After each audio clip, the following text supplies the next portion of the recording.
To yield 2 minutes of time to Representative Bradley Byrne, the gentleman from Alabama. The gentleman from Alabama has 2 minutes. I thank the gentleman for yielding, and I rise in support of this legislation to require a 6-month delay in the Department of Labor's new overtime rule. This is an ill-advised regulation that will result in hard-working Americans losing their jobs and less economic growth. Don't for it. Let's look at what some actual business leaders and organizations had to say about the change. Richard, a businessman in Birmingham, says that he, quote, will cut back on employee hours as much as possible since raising their compensation is not my option, close quote.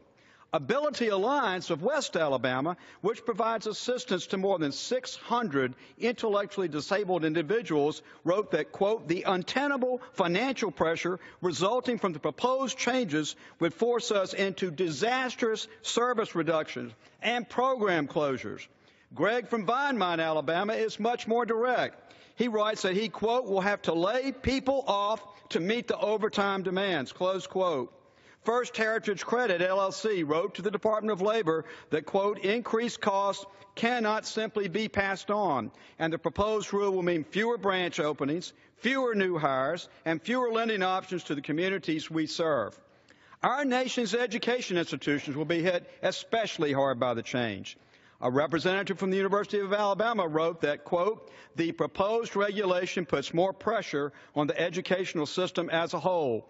Institutions will either reduce the level of services and programs or will be required to maintain services and programs with inadequate staffing. Regardless, the quality of education will suffer, close quote. All told, this change will cost the University of Alabama system $17 million in just the first year. These are just a few stories about the reality of the overtime change. These are real people, real families who will suffer. I think this change should be reworked altogether.